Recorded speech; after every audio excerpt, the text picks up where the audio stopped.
Hello, guys. Today, I think most of the time I'll be answering questions. If you have any questions about typography and the type tool, uh, I'll be happy to answer that.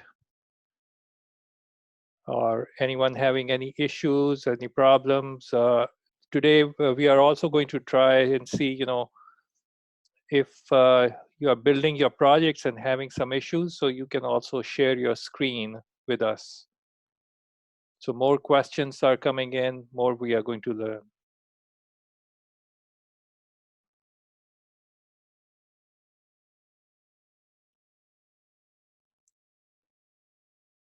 So if nobody is asking questions, that means I did a really good job last time. How big does the file? How big does the ratio does it have to be? Like 8 by 11? 8 by 11, right?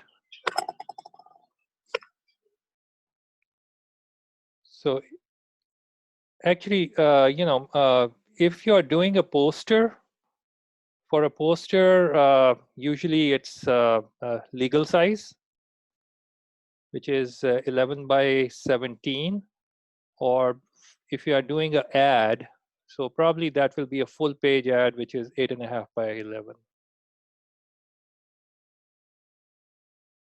So half page ad can be 8.5 by 4.5.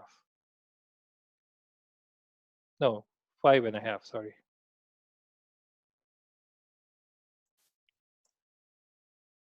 So my question again, so any terminology you guys remember from last time?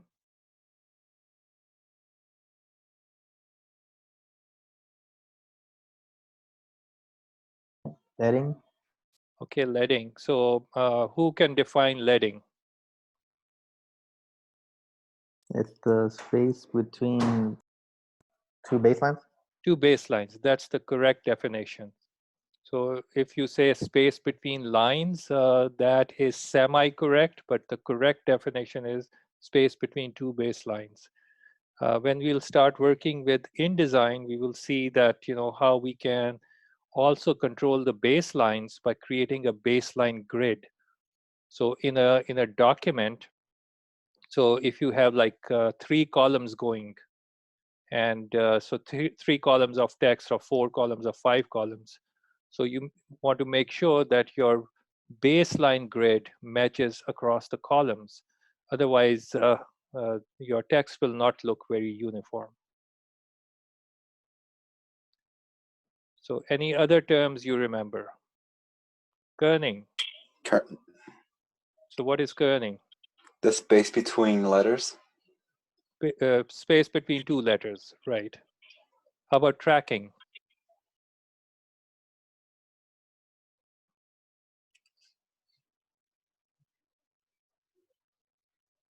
So once you start, yeah. Once you start using type in these programs, so you will be using these features a lot in order to control your type, especially when you're creating documents or a layout for a magazine or something like that. Okay, what else? Any other terms?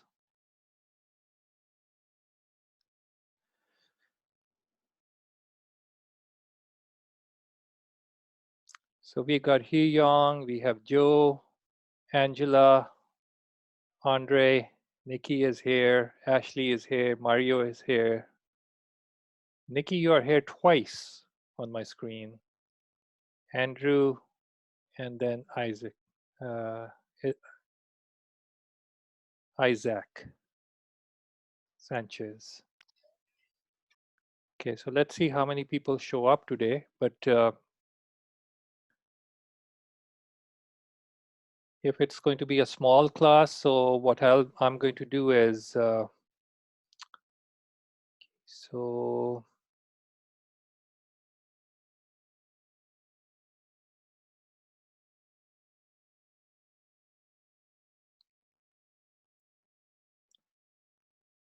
So what does it mean that I have to create a non-masking, non-compound path to create a text among the path? Okay, so non-compound means compound. If you have outlined your text, then especially just like letter A. So letter A has a hole in it, so the apex inside, okay? So you can't create that hole in a letter unless you create a compound path. So that shape of the letter A can only be created by combining two shapes. So you make them compound shapes where the inner triangle can be designated as a transparent triangle. Okay, so I think uh, so. Ashley is asking this question, so probably that's the answer. Uh, Ashley, is it possible for you to share your screen when you're getting that message so I can take a look?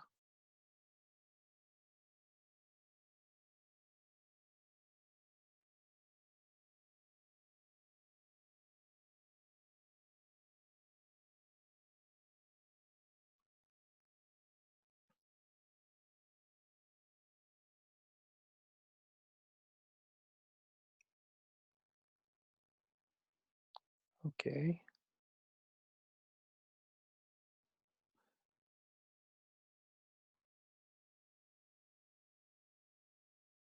Okay.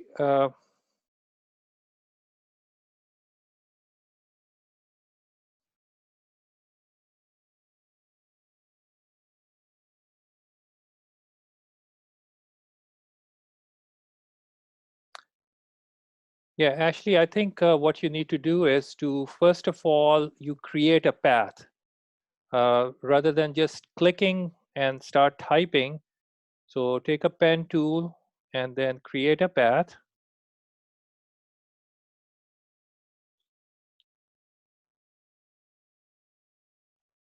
Okay. Uh, Now you need to go and find your text, type on a path tool, that's fine.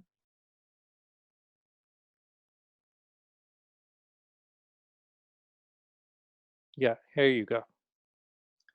So in order to draw or create text which is on a path, so you need to have a path. Okay. Anyone else?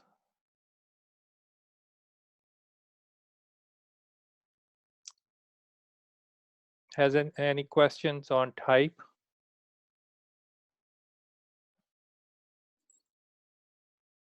Okay, I think this is what I'm going to do is I want you to come up with some questions. While you're thinking about it, I'm just going to give another short demo while I'm here. And this time we'll create something different. For example, let's see what I can do. I have Photoshop open over here, so I'll just use Photoshop and let me share my screen.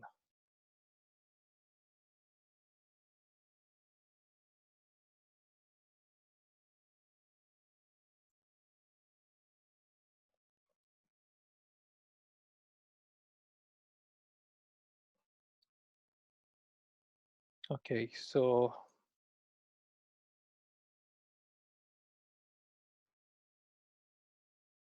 I have Photoshop open and I'm just going to create a new document over here. And it's going to be a letter size for print.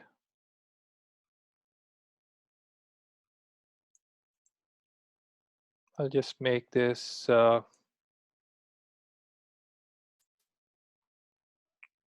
8.5 inches.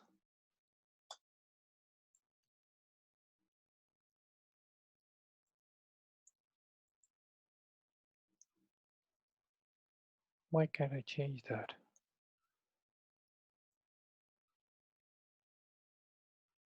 Okay, let's try it again.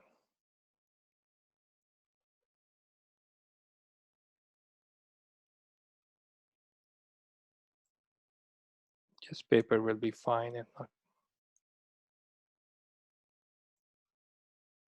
Okay, I'll just going to go with the A4 paper. All right, so let's just create a layout. Let's say that it's a newspaper. Okay, so we'll be dealing with a lot of type over here. So if you think of newspapers, newspapers are divided into, can everyone see me? Yes. Yeah. Okay. So newspapers can be divided into, let's say in this document, let's just make a 4-column newspaper, okay? So for that, I'm going to create a layout. So go to View and say New Guide Layout. I wanted to do 4 columns, which is already there. And then a number of rows, 1 is fine. Gutter space, I might want to increase the gutter space a little bit. So I can highlight the number and then you can use your up or down arrows to increase or decrease the gutter space over here. That's fine. And how about the margins? So margins are set to 22 pixels. I'm going to make it 1/4 of an inch. So I'm going to select this and say 0.25 IN for inches. So you have to put in that unit of measurement in there, okay? So 0.25. So now if you notice that this was set to pixels, so I don't want 2.25 pixels, but IN for inches. So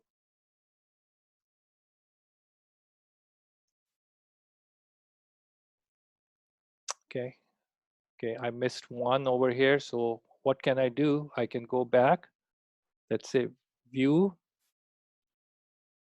New Guide Layout, okay, and say you can clear existing guides because I'm going to make a change, or you can say this is what 75 pixels, that's fine. So that can fix the issue. Let's say okay. All right, so think of we will be doing a newspaper layout. So what goes on the top, okay? What goes on the top is called the masthead of a newspaper, okay, where the logo of the newspaper goes. Just like there's LA Times, New York Times, and so on, Orange County Register, and such. So that is created like a title, okay? So that is the logo. Usually the logos are done, which you can save as a EPS file, which is encapsulated PostScript file, or you can just create a logo in some sort of a vector form, okay? But in this case, we are going to assume that this is a completely new newspaper, so we are going to create the masthead for it, okay? So I'm going to grab my type tool and I'm going to type, let's call it the real news. Okay, now if you notice that I typed something and you can't see it, and a lot of the times students will ask me, hey, what is going on? So I'm typing and it doesn't show up. The reason is you should be looking at what color you are typing on. So my background is white, so I started typing with white on a white background. So if I change this to, let's say I make it black, then I can see what is going on. All right, now what I have created over here is point type. Remember point type? So if I move this guy over here. And of course, this is a little larger than what I need. So I can scale it, okay? It is not type in a container. It's not area type. So since it's a point type, so I can easily scale it by pressing Command T in Photoshop, okay? We are not in Illustrator today, so we are in Photoshop. And I can scale it. Now I can scale it this way, but if I want to scale it from inside towards inside, I can press my Option key down, and then I can scale it towards inside, okay? So with the Option key, so the real news. Okay, I'll just move this up a little bit. Okay.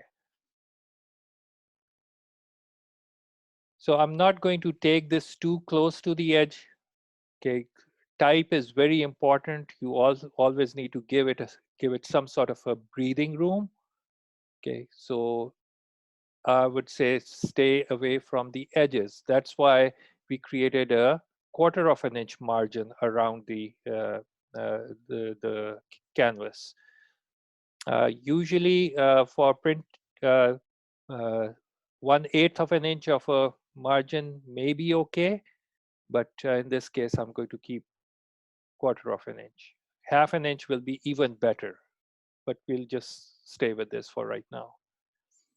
Okay, so that's your logo. If you want to try different fonts, you can highlight.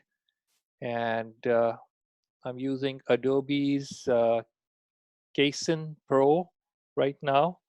But if you want to change, so you can just come and go look at different. So I've got several different fonts. Um, I don't think I use all of them, but it's just there. And usually when I find something interesting, I'll just install it. But usually they say it's not a good idea to install too many fonts because it may slow down your machine.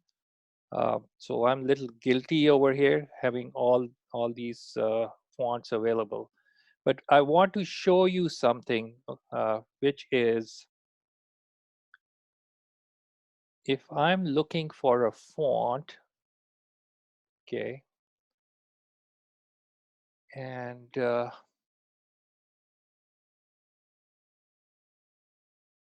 where it says filter.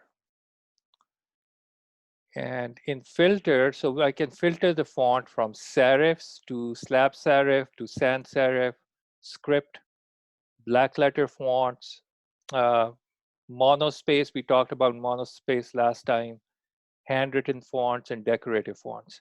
Now, these are different category of fonts, and different companies may use different terms. Okay, if you have noticed that in my Google Drive, I also put a document over there, which was a type document or a PDF document in which I created some categories of fonts. So let me show you.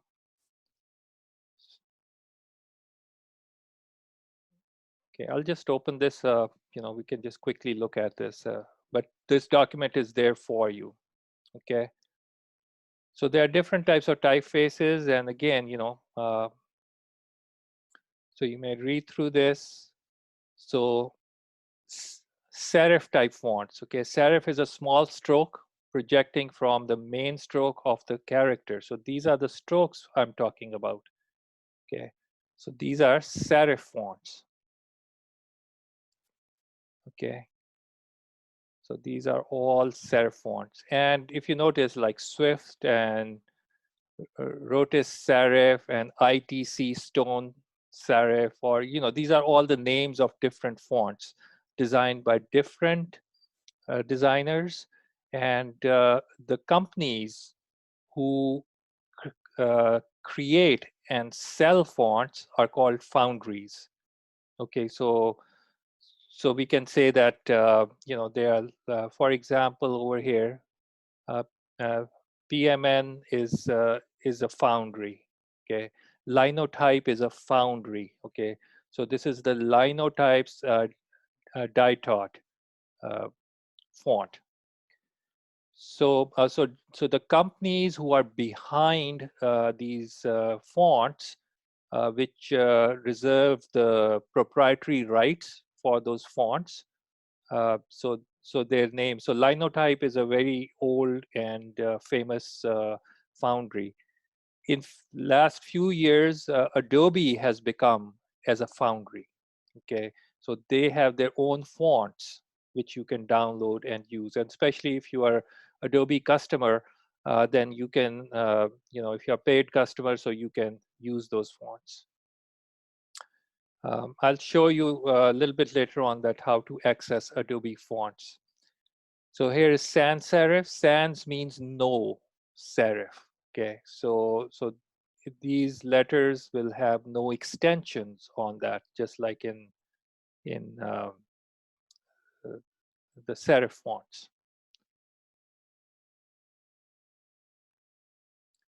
Then script fonts.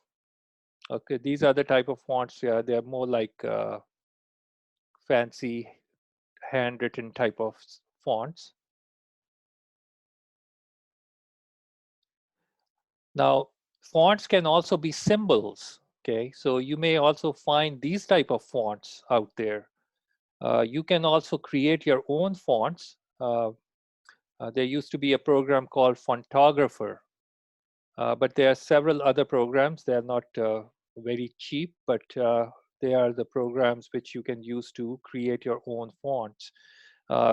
Big corporations may even hire designers to create custom fonts for them. But again, you can create these fun fonts if you want, so you can actually type them in.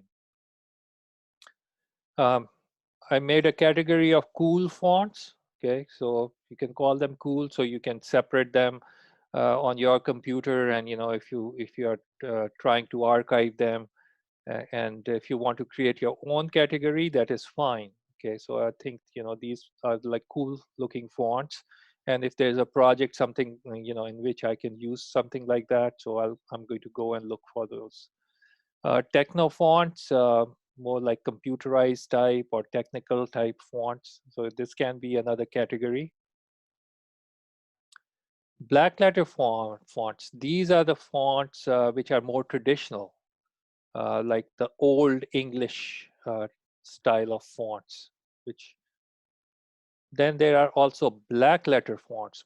So modern black letter fonts are created by contemporary type designer who wanted to revive a style of the past with new, expressive forms and techniques.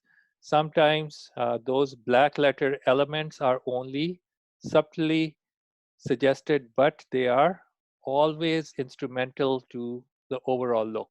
A good choice for contemporary typography with Gothic or black letter themes. Okay. So we got black letter fonts, and these are just the little contemporary versions of black letter fonts. I mentioned earlier about the corporate fonts. These are the type of fonts which corporations can hire designers to create for them, and these corporations make it part of their branding. Okay, in order to just use those fonts. Okay, and then there are screen fonts. Okay, so this is interesting. Okay, screen fonts are open type or true type. These are also, different categories of fonts with different programming behind them, with an excellent appearance on screen at small size or low resolution. Now, not every font can look good on the screen, and especially if somebody is looking at the text on monitors which do not have good resolution. Okay, nowadays we have 4K, 5K monitors which can show a lot of details.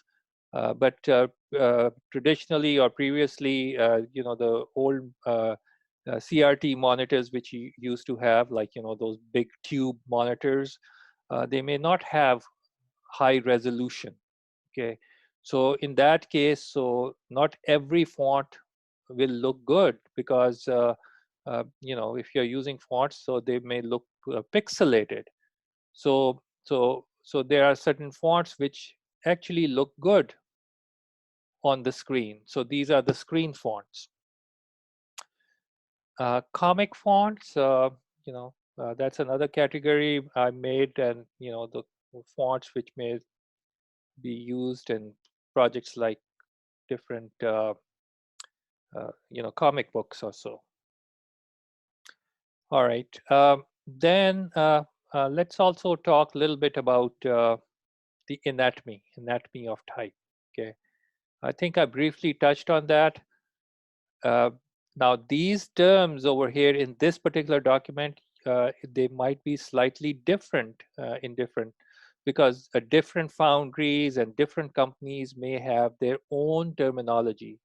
But at least, you can see, what it means. For example, X height of your type is common between, it doesn't matter which company. So the terminology X height is that, if you create the lowercase x and it is sitting on the baseline, the height of that is called the X height. Okay, so when font designers are designing fonts, so X height, anything that goes above X height is going to be called peak, and anything which is going to go down is going to be called trough. Okay, so baseline, we talked about that, and when we were talking about leading. Okay, so this is the baseline, and then the line which is at the X height over here, you can also call it as the mean line. We talked about kerning. Kerning is between two letters. Okay, anything above the mean line will be called as the ascender. Okay, anything below the baseline will be called as the descender. And we talked about what serif is. Okay, when we were looking at the characters panel in Illustrator and also in Photoshop, so there you can do horizontal scaling, vertical scaling.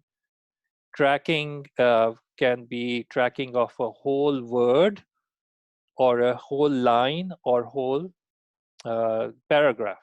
Okay, so you can adjust the tracking with that. We talked about justify left. This text is justified left. This text over here is showing tight leading. Okay, so the lines are much closer. So baselines are coming much closer over here. Force justify. So again, force justification will not have ragged edges. So your type is going to be justified on both sides. This is normal leading. This is loose leading. Center, just center aligned, and so on. Okay, so these are some other tips. This document is there for you, so you can go with this. You can download it. You can, there's something which I've created, so you can just download and save it for your reference. Anyway, so coming back to our newspaper layout, I think I'll just go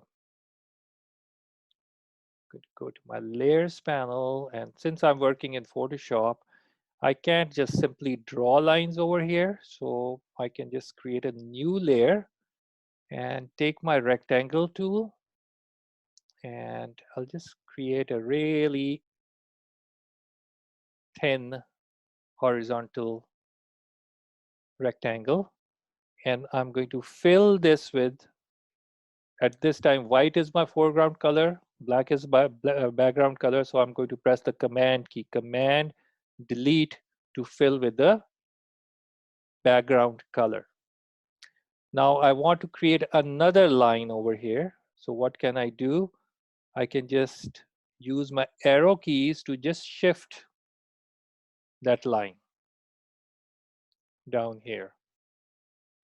And then again, command and then delete to create another line. Okay. Now, after deselecting, I think it is maybe a little too close to the logo itself. So since I'm in a separate layer, so I'll press my command key. I'm in the selection tool. So command key gives me what? The move tool. Okay, so that's a shortcut. And then I can just use my arrow keys to just bring this down a little bit. So once again, giving my title a little more breathing room over here. And so what goes usually over here? Maybe the price, maybe the date the newspaper is, maybe the volume, and so on. Okay, I think I was working on this a little bit earlier and see if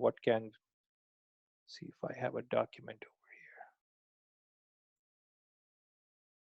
here. Did I save it or I didn't save it?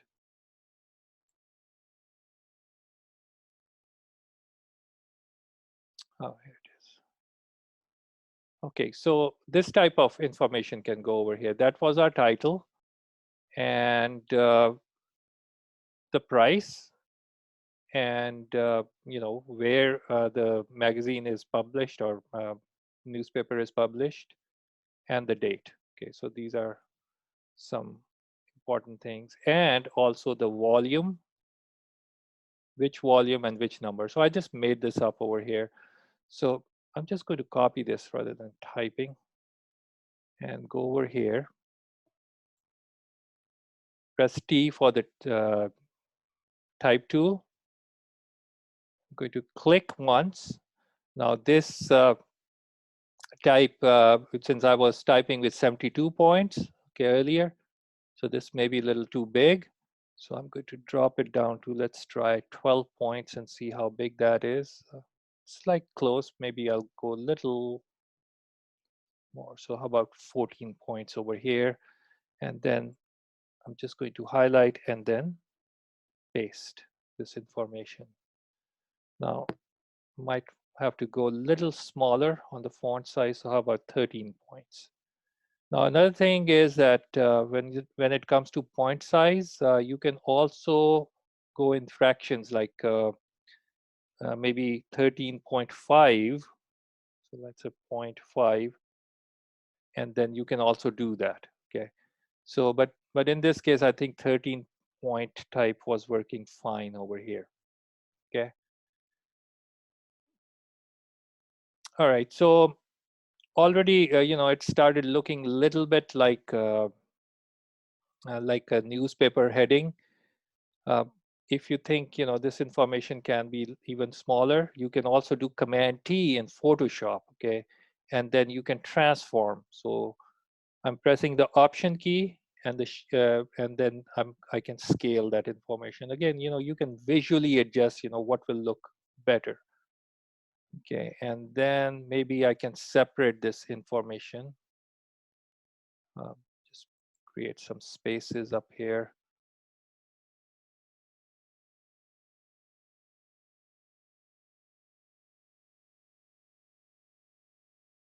Okay, and then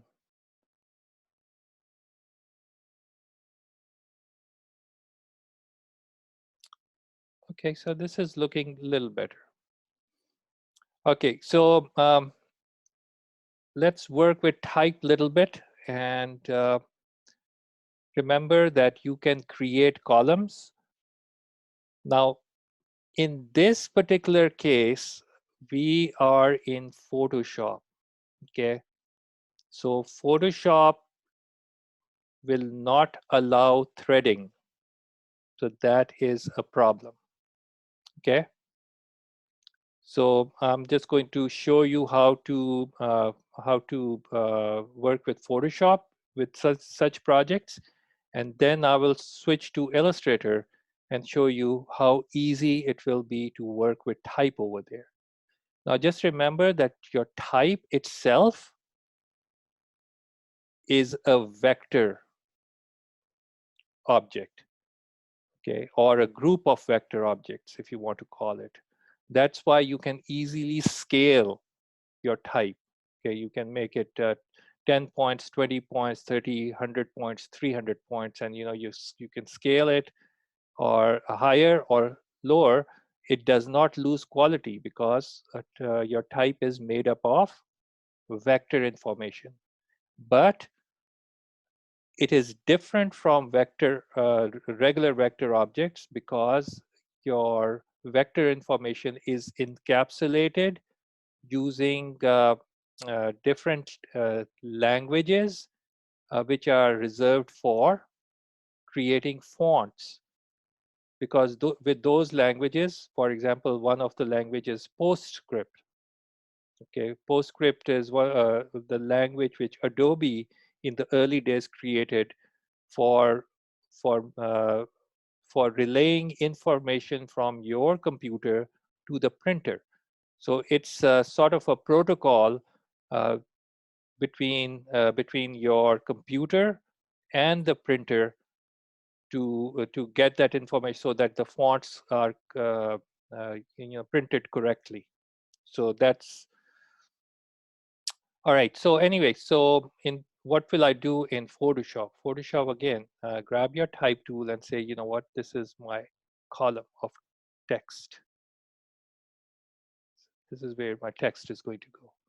Now, if you notice that my lorem ipsum is already showing me that, hey, your type tool last time when you were using that much of a leading. Okay, so this is the visual representation of what is going on. So this is the time for me to adjust. Okay, uh, I might want to reduce the font size. Let's say I will make it about 12 points. I can even go lower. Leading, so I'm using 11-point text, so maybe I'll just make the leading 1 point more than that, so that will be 12 points. Okay, so now my leading has been set to 12 points. Again, if I use 11 points, it might be little too close. So I always like to give little breathing room. Okay, so let's just analyze what is going on over here. So if I zoom in and look at my type, okay, so this is looking good. So, but jagged right may be okay, but I don't like hyphens. So how can I fix hyphens? Anyone want to pitch in? Where should I go?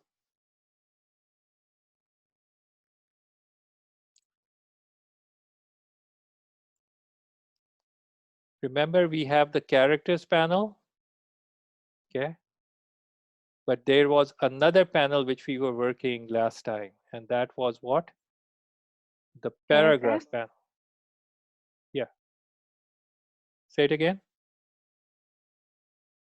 Paragraph? Yeah, paragraph panel. So in Photoshop, paragraph panel is right under your Windows menu. You don't have to go to the type menu to access it. So everything is in alphabetical order over here. So we'll just select paragraph. Actually, it was open. I just closed it. So, oh, it's hiding. So let me just see. It's hiding back there. So here's the paragraph panel. Same thing which we saw in Illustrator. So over here is your checkbox to turn off hyphenation. But in order to turn off hyphenation, make sure that you are in that paragraph. Okay. So you can just click anywhere in the paragraph. You don't have to highlight everything like this. Once you are in the paragraph, so you can turn off hyphenation. Okay. So now the hyphenation is off. Okay. So now I'm looking at this and say, hey, you know what? This is fine, but I'm not liking the jagged edges over here because I will be creating another column, another column, another column. So 4 columns. So this jaggedness may not look that great. So in that case, what I'll do is I'll go and see if I can use justify last left. So if I click over here, so now my text is justified. Okay. Now some more terminology is going to come your way. Now, if you notice in this lorem ipsum text, when I justified, okay, I can see some gaps over here, okay, these gaps, okay, which look odd. If my type size was smaller, so it may be fine over here, even smaller than this. But at this scale, these are called in typography rivers, okay? So these are like, you know, rivers running through your type, okay? So these gaps over here. So we'll try to adjust them in a second. There is another problem with this paragraph is, you see this word over here? There's only one word sitting in your last line, okay? The terminology which is used is called, it's called widows. Okay, so these are widows. So if your paragraph have, you know, one last word sitting there, so it looks odd. So suggestion is that have at least 2 to 3 words. I would say 3 words in your last line. Okay. So how can I adjust that? So I can just highlight this guy. And first of all, I also want to add my first line indent. So let's say 10 points, how about 20 points over here, okay? I can also try decreasing the font size. You can do it in characters panel, so let's try 10 points. But in 10 points again, you know, what I'm seeing is more rivers coming, so it's not working. How about 9 points? Okay, so in this case, this is fine, but you see these areas again. Why you are seeing this is because I'm using justification, because in this line only 3 words can fit in. So if the next word is going to be in the same line, so it might be too tight in this. So this is what is happening over here. So this type of adjustment, usually you can do that with your lorem ipsum type. You need to have some real type. So like a few minutes before the lecture, so I just copied some information from the news site, and I'll say, hey, you know what, let's just use that information. So we are going to assume that this is the real news which need to go in those columns, okay? So let's just take this first news from here, copy, and I've started, with some initial settings over here, and then paste that type in there, okay? So these are different paragraphs, okay? I can see a widow over here, so I need to adjust that, adjust this one over here. This looks fine, but there are certain gaps over here, and this is bad, so this needs to be adjusted. There's a lot of gap over here. Okay, so each and every paragraph you may have to come and adjust. Okay, so this is what the typographers do. I'm not a typographer, but I'm just I know this information, so that's what I'm sharing with you. But again, they have their own tricks in order to make sure your type is looking great. So let's try this. So how about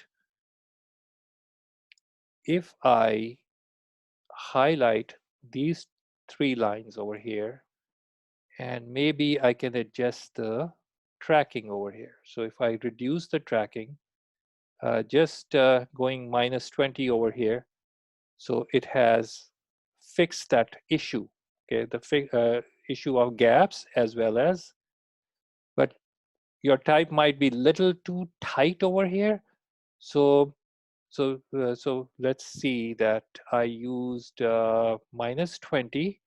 So how about if I highlight this and say let's try -15. Okay, so I can live by -15. That's fine. Maybe I can go even smaller. How about -12? Okay, this is good too. So I'm making these adjustments and let's try 10. Okay, 10 is also good. So that's really good.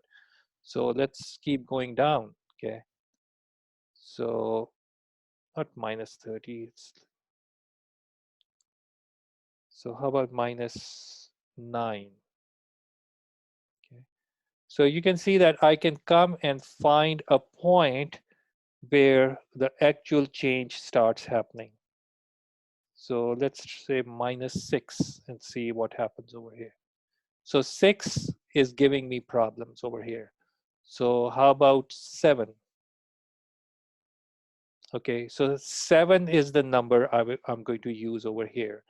So your letters are still not too close, but again, we were able to fix that problem.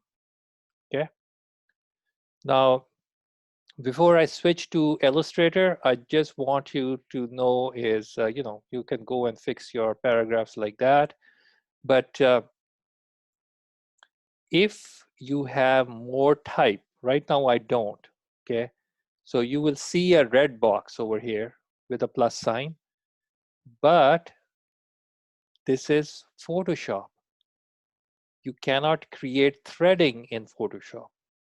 So if I'm creating an ad, for example, where you have limited amount of text to work for, so I might just do it in Photoshop.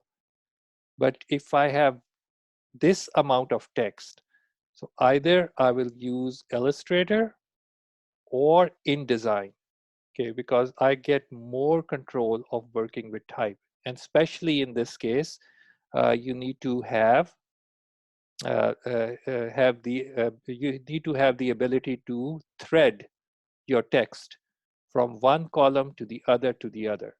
Now, if if this is just one article and you want to fit another article in Photoshop in the next column, so after making adjustments, so what you can do is, here is my layer for this particular column. I can take this layer and drag it into the new layer icon, okay? Or I can use Command J, remember, to make a copy. So either way, so it creates another copy of that layer. And then you can take your move tool and move that column over here. Okay, and let's go and find another article over here. And let's, this guy, copy.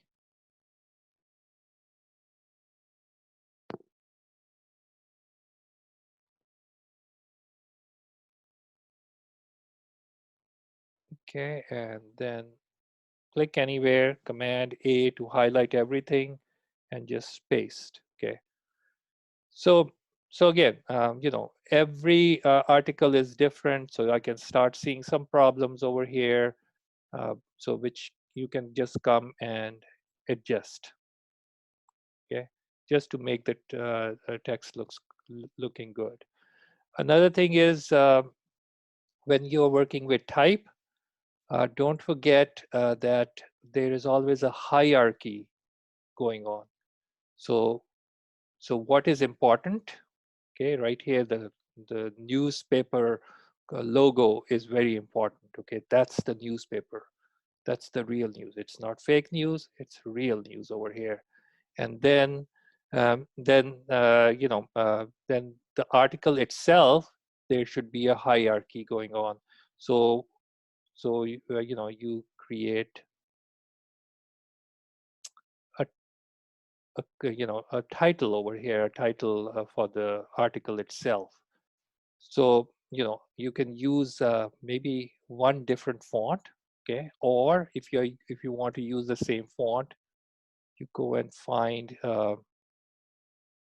a different style. In this case, I can only work with two styles, like bold, semi-bold, or bold italic. Okay, so I don't have the full uh, font available for me. So all the styles I did not download from Adobe website. So again, so you can change that. You can make that larger. Okay. Now this may not look good justified. So I can go over here and say, just change it to left justify. And I don't even want a first line indent over here. So I'll make the first line indent 0. Okay. I may want to put more leading in this case. So leading is where? In the characters panel. So I can increase the leading since I increase the font size. So I can increase the leading over here. I don't like the word crisis going to the next line over here. So I can see what I can do over here. So maybe I can work with tracking a little bit. Okay. And then once again, when I'm using my arrow keys to change the tracking, it is moving in increments of 20. Okay. So, but that might be a little too much. So again, so how about not minus 40? So let's try minus 30. And then you can adjust your type accordingly. Okay. So this is actually this is the same process you are going to do in Illustrator. So these are the two panels over there as well as in Photoshop, which are your friends when you are working with type. And just keep in mind is in Photoshop, we can easily create a layout. Okay. So you go to the view menu and choose a new guide layout. In Illustrator, this option is not there. And if you want to create these columns, you create a vector box, and then you go to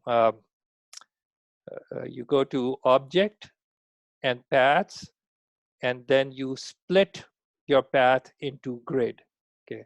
So at that time, you can designate how many columns or how many rows you want.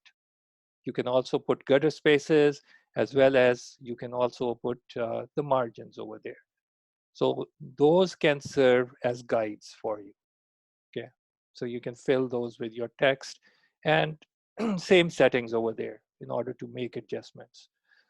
So there's lot to learn over here, but for 100 class, if you can even remember all this information and try to use that in your projects, okay, so that can be really helpful. I'm going to stop sharing for right now, and so students who are here, so I only have 1, 2, 3. Yeah, so some students didn't show up today. That's okay. So they'll be working on their projects. But at this time, I'm going to ask, do you guys have any questions? I have a question. Sure, Isaac. And how do I get one word into a single shape? Like one big word in one shape. You mean that to convert it into a vector shape? The word itself? Yeah. Are you talking about that? No, I'm saying I have like a kind of like a rectangle. Okay. And I want the word to be, but the rectangle is curved, right? Okay. And I want the word to curve with it, and on top too. I want it to bend with it. Also, you want the word to go around the rectangle, or you want the word to be inside the rectangle? Inside the rectangle. Okay. So remember last time in uh, Illustrator, we created a shape on top of type, and then we use that envelope distort. So you can either use that, or let me show you another way of doing that. So Let's see if I have Illustrator open. Just open that for a minute. Then I'll share that screen with you. Okay,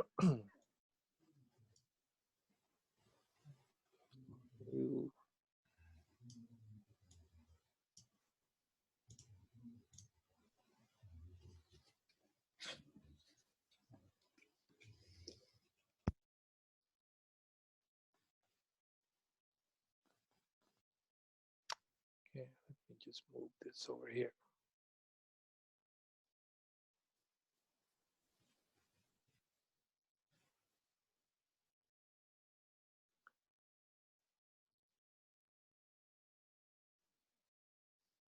Okay, so now I'm not in Photoshop, I'm in Illustrator. Okay. So you wanted a word. Now, this is easy. This is easy in the sense that, you know, this is just a word. It is in some sort of a rectangle. Okay. We call it as the bounding box. Okay. So this fits inside that particular rectangle. Now, if you want to put a word inside a rectangle, so another thing you can do is you can actually create another rectangle. Let's just change the color over here. Okay, so now this is sitting on top. So what you can do is you can use your Command, Shift, and left bracket to change the stacking order. So remember Command and then left bracket, it goes one step back. Command, Shift, and left bracket is going to go all the way to the back.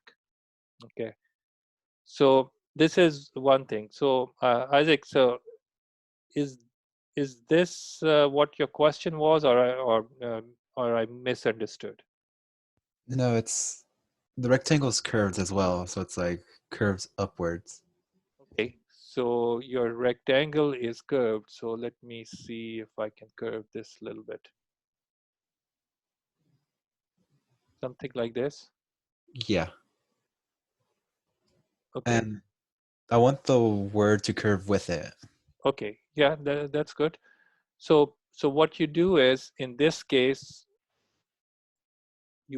let's say you want to fill this curved rectangle. Let's just call it a curved rectangle with this word, and the word should curve, curve with it inside. So I'm going to bring this particular box, which is sitting behind the word, to the top. So Command, Shift, and right bracket. Okay, so this is going to be sitting on top now.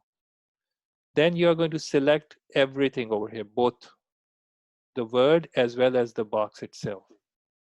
Then you're going to go to Object, and from here you are going to choose Envelope Distort, and you're going to choose Make with Top Object. Okay, it's going to distort, but again, it is going to fit that word in there for you. Will that work for you? Yes, thank you. Another approach can be if I do Command Z to undo this, and let me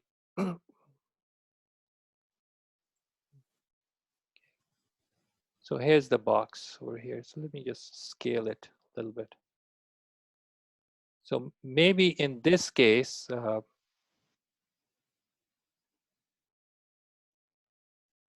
you want to fill the word in here without distorting the word.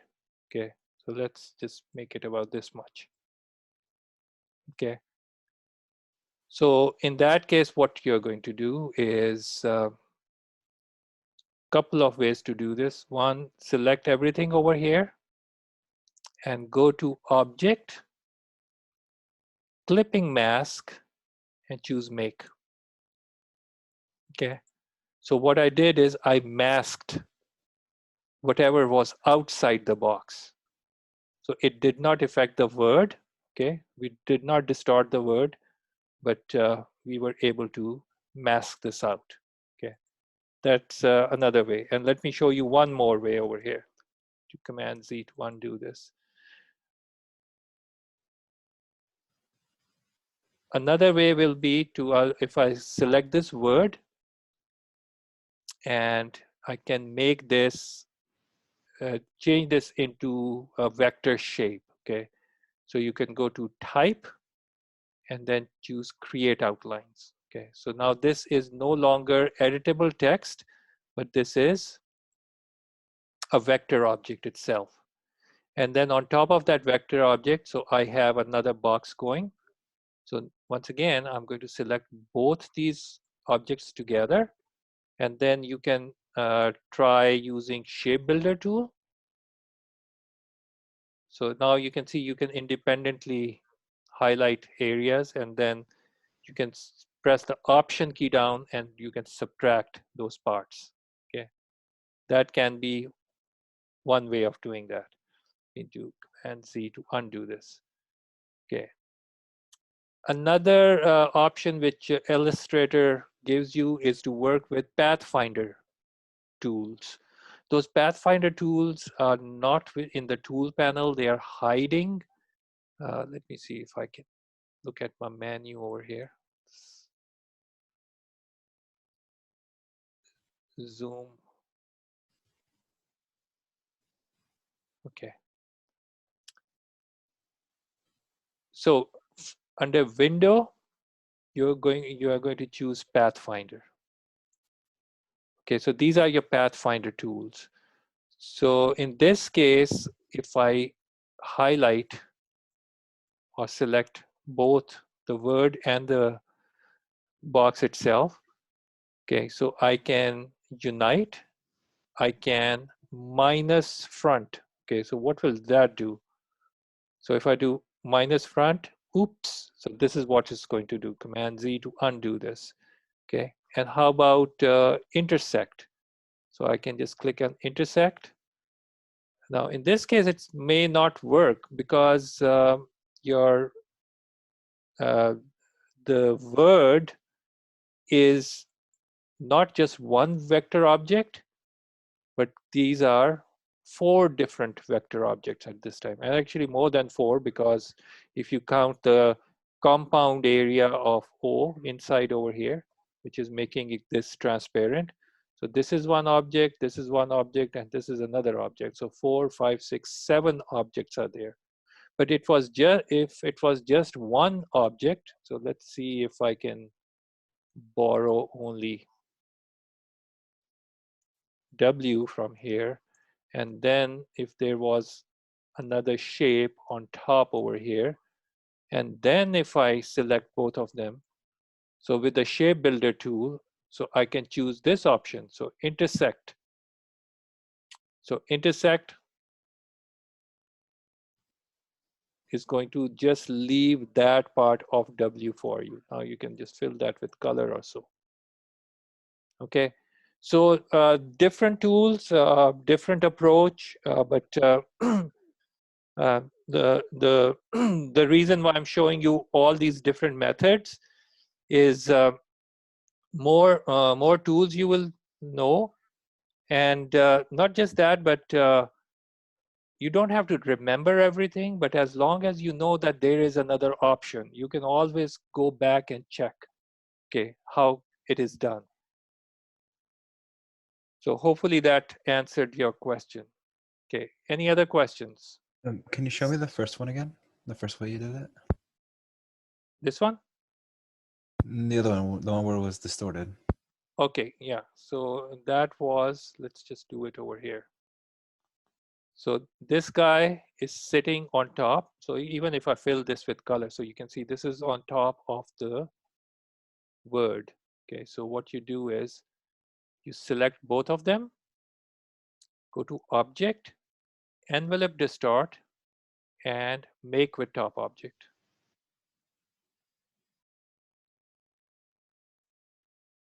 All right. Yes, thank you. Okay, thank you for asking.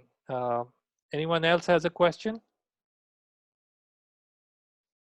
So we can use both Photoshop and Illustrator?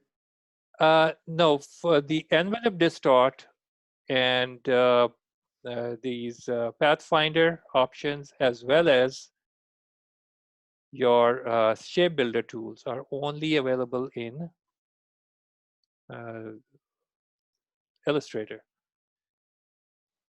So what you can do is, if you need this in Photoshop, so you come to Illustrator, create this guy, copy it, and then go to your Photoshop. So let me just bring Photoshop over here. And you can edit and then paste. Okay, and you are going to get this.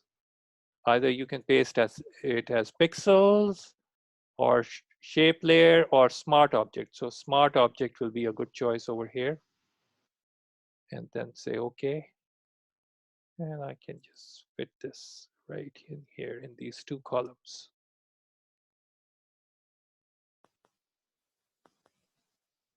Okay, so this is going to come on its own layer in Photoshop.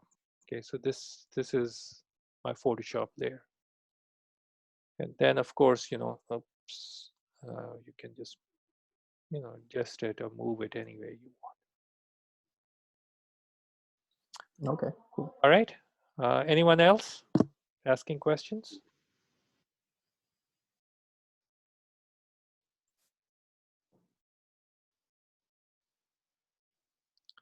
Okay, so I was not planning to lecture today, but again, your questions are coming in, and more questions there are, I can give you more answers. And so let's see if anyone else has a question.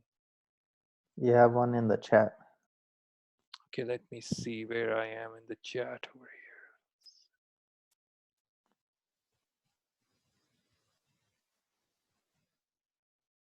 I think I need to stop sharing.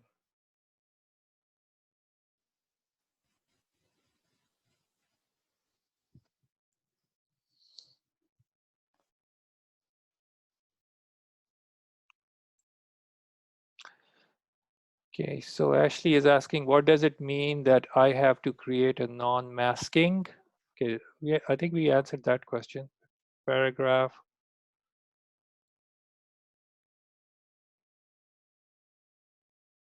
When I intersects, it's not working.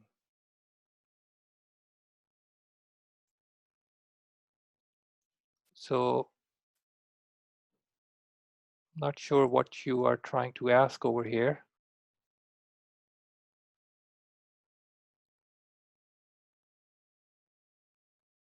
Janice?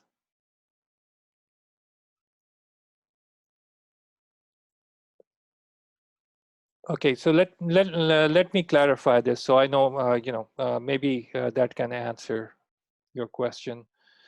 Let me start sharing my screen again. Okay, so let's look at these Pathfinder tools. Okay, the Pathfinder tool, and just to show you how this works, I'm going to create two objects over here. So let's just make a ellipse and a rectangle. And let's just give them different colors.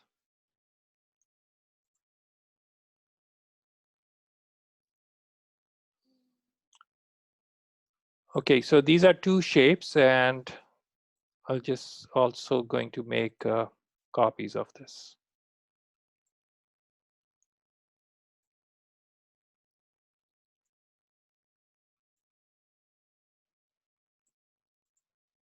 Okay, so I'm just going to start with the first one over here. So I'll just select both of these objects and go to my Pathfinder tool. So the first option over here, to unite. Okay, so when I click on unite, see what happens over here. Now this becomes as one object, so it got united. Okay, the color of your top object will be applied to the unification or united object.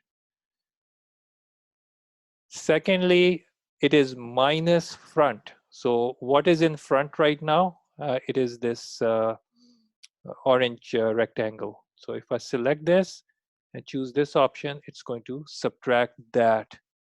Okay. So intersecting overlapping shapes, this option over here. So if I click over here, so it's just going to leave area which was overlapping and everything will go away. In this case, it's going to be opposite from the intersecting. So that is exclusion, exclude. So if I do this, so now this area becomes transparent. So if I just move this over here, and it is just, this is another compound shape.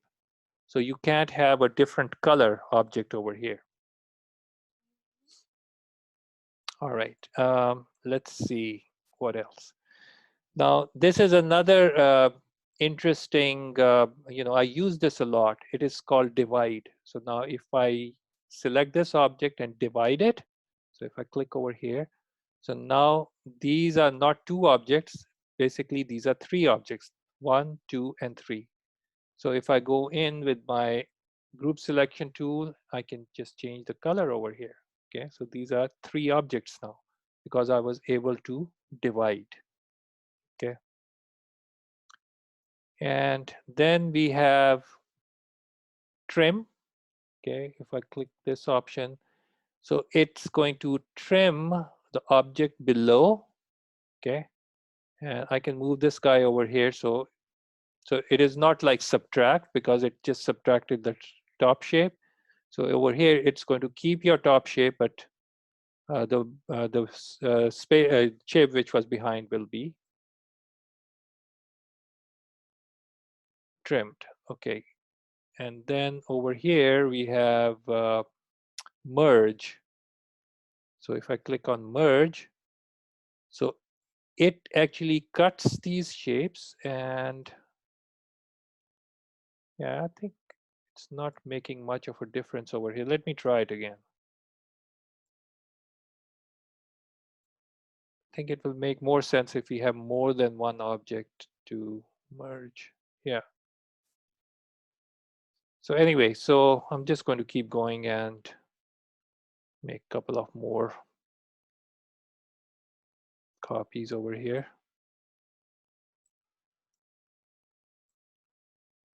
Okay, this is a crop option over here. So it just crops and leaves you with this, but at the same time, it also leaves one of the shapes over here. I can, if I want, I can fill this with a different color.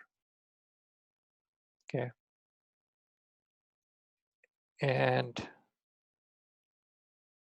outline. So this is just going to leave outline of these shapes for you. Okay. So if I move it in the lighter area, you can see what it did. So it leaves an outline. So just select it and just give it a color and just change the stroke size a little bit so that we can see what it did. So it just left an outline for you. Okay. So these are separate shapes or lines. And then lastly, this is minus back. So remember it was minus front. This is minus back. The shape which is in the back is going to be subtracted. So this is what? This is your pathfinder tools. Okay. So you got different shape modes as well as the next row is called the pathfinders. So hopefully that can be helpful. So I'm just going to go back and say, so Janice, does it answer a little bit of your question, or you were thinking of something else?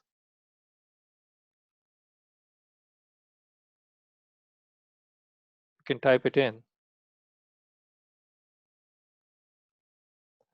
Oh, anyone, if you want to speak, you can just press your space bar and then you can speak.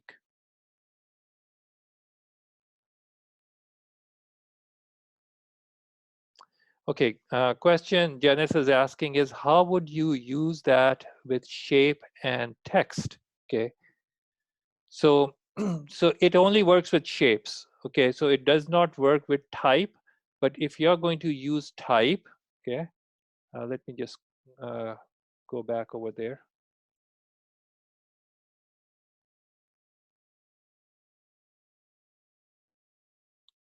Okay, so if you are going to use type, for example, I'll just borrow this word. Okay, now this word, or if I want to change it into words, okay, so press S over here. So again, it is a live text. Okay, it can be edited just like a text in your Word document. Okay, but in order to work with some of these Pathfinder options over here, you need to outline it. So I'm going to take this word and then go to object, sorry, type, not object, but type, and then create outlines. Once you create outlines, now you can individually overlap these shapes if you want to, okay? So for example, I can take letter O and move it over here. So when I'm moving, I'm not using my selection tool, because if I use my selection tool over here, this whole word itself is grouped, okay? So I can either ungroup or I can use the group selection tool to just go and target these letters, okay? So I need to select the whole compound shape over here.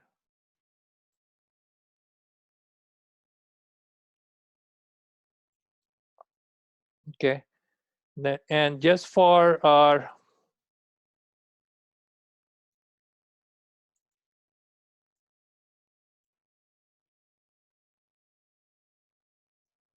okay, I'm just also going to change the color of each letter.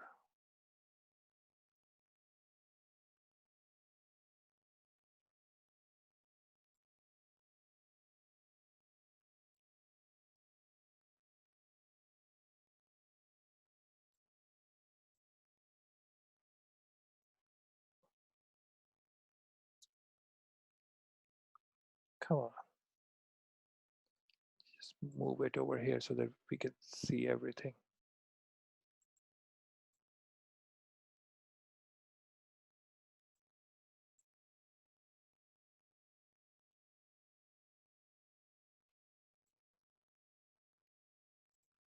Okay, so let's say that I want to create this word that it looks like W or O is going behind W, and then it's going to go over the letter R, and it's already going behind over here. Okay, so what can I do? I can highlight or select everything over here, and I can choose divide. So when I divide, now these are all individual pieces, okay?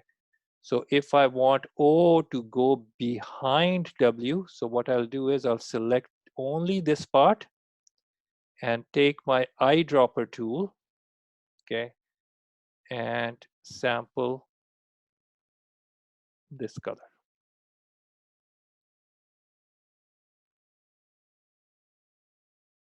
No, did I do opposite? Yeah. So yeah, no, that's what I wanted to do. Okay.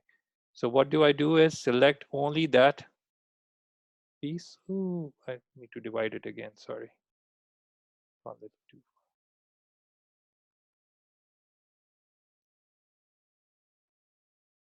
Sorry about that. Okay, so once again, divide. So once it is divided, and I'm using this tool right now, guys. So this is called the group selection tool. Although it is a group, but I can go within the group and select individual objects. And then, of course, I wanted to select this guy, which is eyedropper tool, and select this color. And then I also want the blue to go over in this area. I'm going to just select this guy and sample blue. Okay. So now it is going through R over here, and so on. So you can see, how you can actually create interlinked objects. You can also create like a link.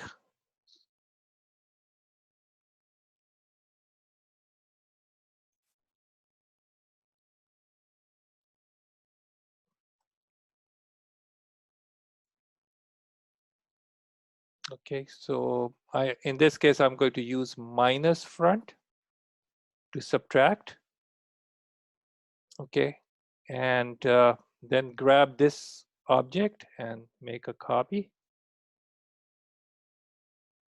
Just change the color over here. So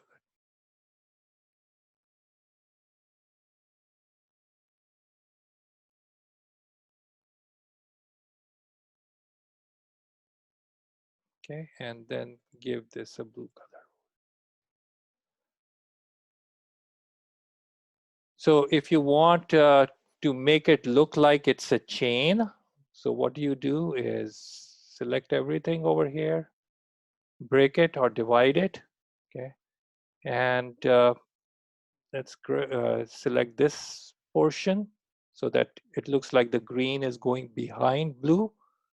So you take your eyedropper tool and then change the color. Okay, and same thing over here. If you want the green to be going over, so select this guy and then change this to.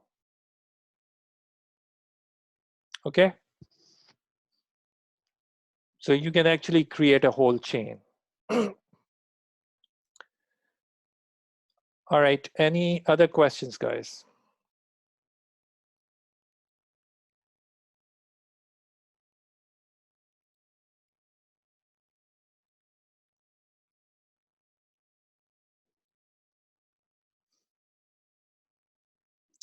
All right, so at this time, what is the project you're working on? Actually, your project is about, at this time, we looked at some of the options with the type tool today, where you usually, you are going to, like normally how people use the type, creating text and paragraphs and columns. And we looked at another example, if you have to do a newspaper. Um, so my choice of making that newspaper page in Photoshop was not a good choice, okay? Because if there is so much text, it is a little hard to control that in Photoshop. So Photoshop is not a good tool. But if I wanted to do same thing in Illustrator, it will start making sense, okay? Because I will have more control. I can flow text from one column to the other. I can even adjust my columns. I can even put a picture in there. So everything can be done easily in Illustrator. And you will have same text controls, okay? Just like the paragraphs as well as the character controls. As I was mentioning before, that when we will start using InDesign, you will see that InDesign will give us some more tools to work with type. So InDesign is designed to create some really advanced text for your documents. So it is focused on creating document layouts. Okay, So, when we'll get there, so we'll talk more about that. So at this time, what I want you is, let's see, there's a question, I think. So what does it mean that I have to create oh, yeah, that's the same question, sorry. There's no question, I think I scrolled. All right, so anyway. There was a question. Janice asked where we could get the font PDF. Okay, that's a good question. If I go to my Google Drive, let me just open that so I don't have it open over here. And I'll also share my screen with you. Just need to change my account over here.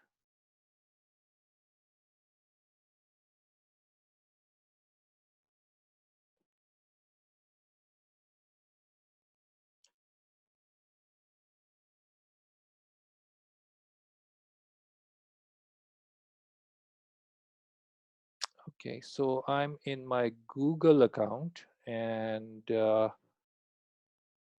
need to go to my Google Drive.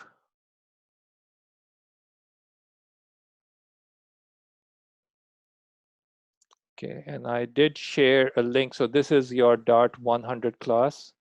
So if you open this up, so there's a folder called assets. So if you open that, so here's your font document. Okay, I also included another document which will be for your reference. There is another folder. Remember, I showed you some examples of documents with type design. Okay, so you can use type to create a design. So these are, they are like millions of examples if you Google them. Okay, so these are just some of them for you to look at. So hopefully this answers your question. Okay, any other questions? Okay, so now you know where to find your PDF document. Okay, guys, so although this is your lab time, but again, a good thing, we learned a little more about type and type tool. And another good thing is that we are not just focusing on one software. We looked into Photoshop as well as Illustrator. So a lot of the time there are questions, when to use Photoshop, when to use Illustrator. So traditionally, when you're using Photoshop, you're always trying to work with imagery. With imagery, those are made up of pixels or raster images. Okay. Photoshop is also called a paint program because over there you can actually paint with pixels. And on the other hand, Illustrator is also known as vector program because you are working with vector objects, but at the same time, it is also called a draw program where you can do your drawings. Okay, drawing with vector objects. So you are drawing what? You are drawing paths. If it's an open path or if it's a closed path. Okay, and each path can have a stroke or it can have no stroke. You can change the sizes of strokes and all the stuff. So these are vector objects. You can create some really advanced illustrations in Adobe Illustrator. When it first started, so we used to work with simple shapes and simple paths, but now it can be quite complex, and especially when it comes to creating gradients. And so we can touch on that in coming days. But right now, just focus on your type tool and create your design, uh, which you are going to put in your folders. Okay, So just share this with you.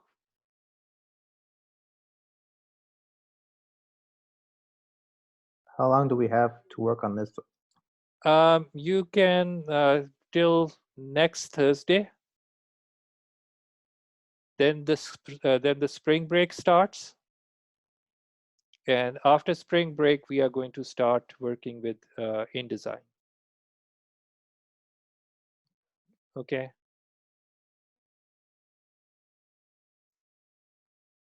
So these are your student folders, and if I open this up, so this is where you can drop. And I'm pretty sure that I gave access to you guys, so you can access these in the links which I sent in my previous emails last time. Okay, I'm going to stop now, and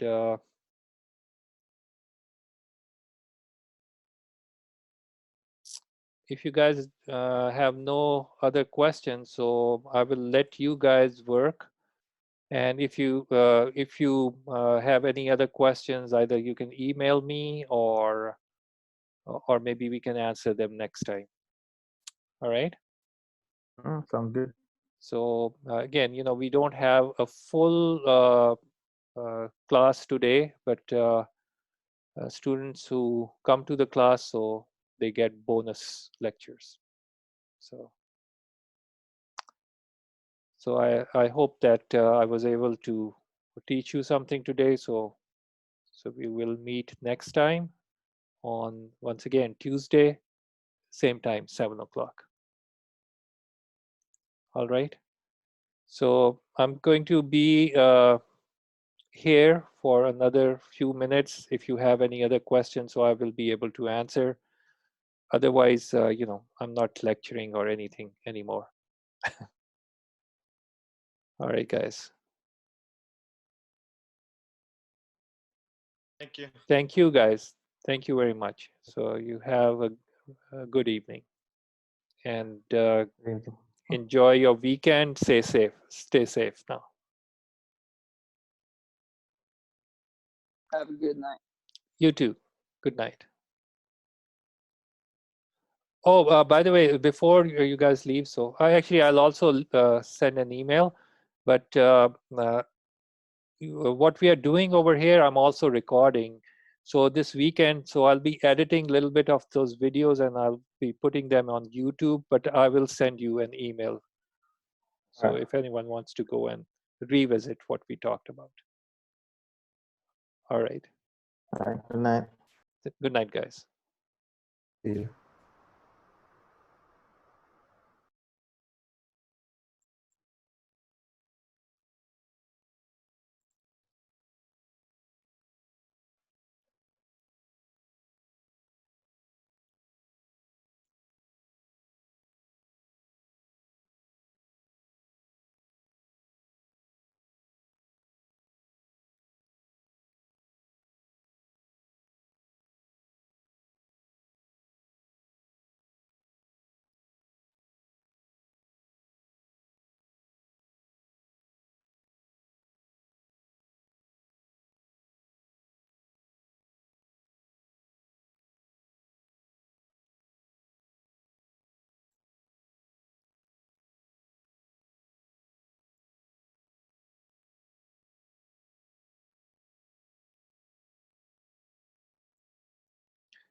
Okay, Angela is asking, how do you set up borders and gutter again? Okay, so in Photoshop, Angela, let me, and then I will also show you how to set up that in Illustrator. So let me share my screen with you.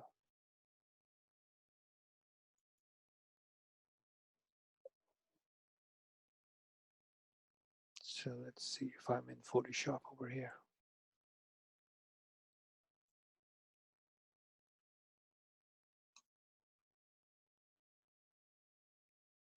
So this is Photoshop. So if I create a new document over here, let's see, I'll just try to create the document again, sorry. File, new. I was going a little too fast. I was creating a document which was only 78 pixels by 54 pixels. To change that to, let's just change this to photo and say, okay, so let's say if I have this landscape document, I want to divide that into 5 columns with a half an inch margin. And maybe I also want to create 2 rows. So once again, you go to the view menu, and from view menu, you're going to choose new guide layout. And over here, so I need 5 columns. I can set up my gutter space. Okay. So how about 20 pixels gutter space? I need 2 rows, and I want 0.5 inches margin. Okay, so this is how you're going to do that. So okay, so this is Photoshop. But if you are in Illustrator, okay, I'll create a new document over here. Letter size is fine. Okay, so over here we don't have a tool with which we can create these columns and guides. So what we do here is that we create a actually rectangle in which you are going to create. I'll just put some color over here so that we can see. Okay, and then you're going to go to the object menu, path, and from here you're going to choose split into grid. Okay, so now you have your rows and columns. So let's say I want to divide this into 4 columns and 2 rows, and we can preview this. If I want to put some gutter space over here, so we can also put some gutter space.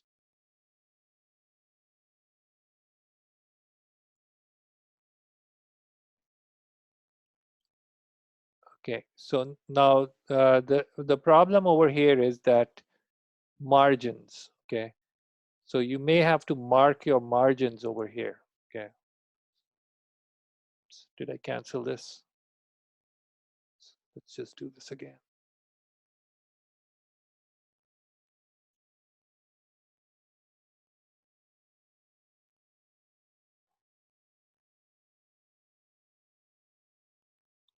Four, 2, 20, 20.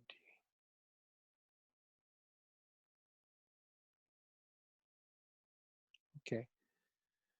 So you can also turn on your rulers, Command R for rulers, and then you can actually physically set up your margins if you want. So let's say that I can put a guide over here. Let's just change the units from points to inches so it's a little easy to. So let's say that we wanted to create half an inch margin all the way around. Okay, half inch over here, half inch over here, and half inch over here. Okay, so now these are just guides. Okay, so now you can select your columns.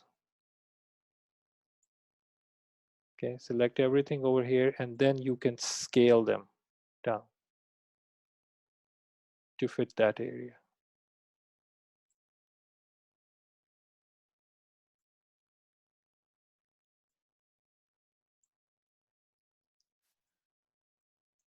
Okay, now these are just shapes, but if you want to also convert them into guides, so this is what you're going to do. You're going to go to the object menu,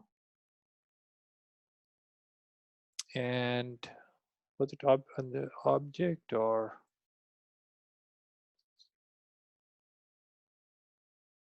Yeah, under view and guides and choose make guides. So now these are just guides. So now you can use them as a reference to work. Okay. So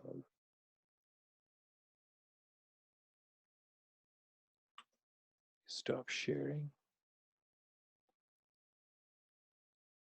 All right. So hopefully that answers your question. All right. So very good. Thank you. And I will see you next time. All right, Angela. Bye.